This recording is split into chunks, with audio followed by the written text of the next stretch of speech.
मुस्तफा, जिस तरह से हम देख रहे हैं कि कर्नाटक से ये बवाल शुरू हुआ, लेकिन अब देश भर में ये फैल गया है क्योंकि जो बहस छिड़ गई है उस बहस के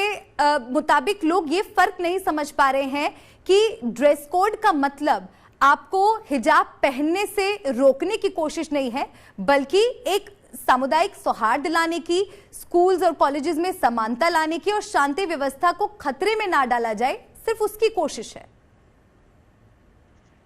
जी बिल्कुल, एक तरह से उडुपी के एक छोटे गर्ल्स कॉलेज से जो मामला शुरू हुआ था, अब देश भर में एक सवाल बनकर उभरा है कि क्या हिजाब पहनना इस्लामिक धर्म का एक बहुत बेसिक या एक बहुत महत्वपूर्ण हिस्सा है क्या, जिसके ऊपर जो कर्नाटक हाईकोर्ट की लार्जर बेंच चीफ जस्टिस है वो इस पूरे मामले पर डिसाइड करेंगे। जो आप बता रही थी उस बात में भी सच्चाई है कि यूनिफॉर्म कोड दिया गया है,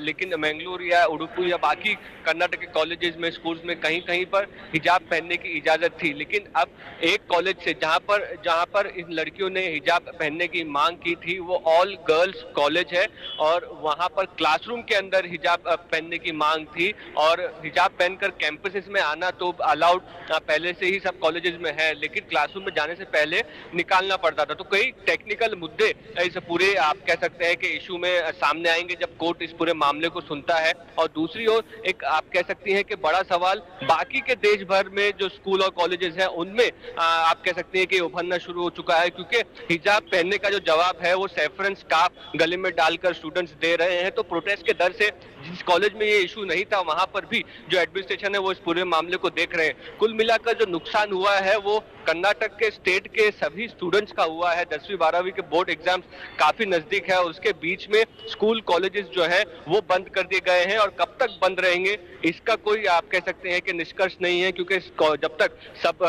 कर्नाटक सरकार ने भी यही कह दिया है कि कोर्ट के वर्डिक्ट का वो इंतजार कर रहे हैं। तो कुल मिलाकर इस इशू पे फैसला कुछ भी आए, आप कह सकते हैं कि जो नुकसान है वो पूरी तरह से जो स्टूडेंट्स हैं उनका ही होगा। बिल्कुल, और एक यही बहुत बड़ा मुस्तफा कंसर्न भी है कि बच्चों की पढ़ाई का नुकसान क्यों हो रहा है। और इस मामले को हम देख रहे हैं कि जिस तरह से ये बढ़ता ही जा रहा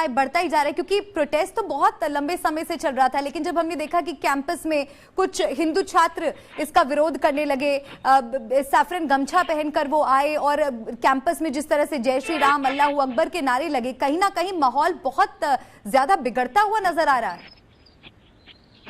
जी बिल्कुल, और इस पूरी आप कह सकते हैं कि जो प्रोटेस्ट हम देख रहे हैं, जो हालात लॉ एंड ऑर्डर के इशू देख रहे हैं, वो उसमें कहीं ना कहीं स्टूडेंट यूनियंस का भी इशू है कि राज्यों में स्टूडेंट यूनियंस होते हैं और स्टूडेंट पॉलिटिक्स होती है। तो जो बेसिक इशू होते हैं स्कूल और कॉलेजेस के, वो एडमिनिस्ट्रेशन तक हल होने के बजाय पॉलिटिकल इशू बन जाते हैं। पॉलिटिकल इशू में हमने देखा कि उडुपी में कम से कम कैंपस फ्रंट ऑफ इंडिया के लोग सामने आए, वो लीगली सपोर्ट कर रहे हैं उन छात्राओं को जो कि हाईकोर्ट गई हुई हैं अपने राइट्स के लिए। साथ ही साथ कई यहाँ पर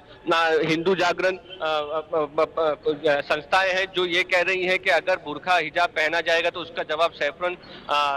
मफलर डालकर या स्कार्फ डालकर दिया जाएगा। तो कहीं ना कहीं इस पूरे मामले में जो स्टूडेंट्स का नुकसान हुआ है वो ये पूरे मामले को राजनीतिक जो रंग दिया गया है उस वजह से भी हुआ है। और आज इस पूरे मामले में सॉल्यूशन निकलना मुश्किल है, वो इसीलिए है कि इस पूरे मामले में अब किसकी जीत होती है किसकी हार, उस चीज पर ये पूरा तवज्जो चला गया है। और स्टेट गवर्नमेंट ने कोर्ट की तरफ रुख करते हुए ये कह दिया है कि स्कूल और कॉलेज बंद रहेंगे, जब कोर्ट का फैसला आएगा उसके बाद ही स्कूल और कॉलेज खुलेंगे। और जो पक्ष है वो ये कह रहे हैं कि कोर्ट का फैसला हाईकोर्ट का अगर हमारे पक्ष में नहीं आता तो हम सुप्रीम कोर्ट में अपील करेंगे। तो एक तरह से एक बहुत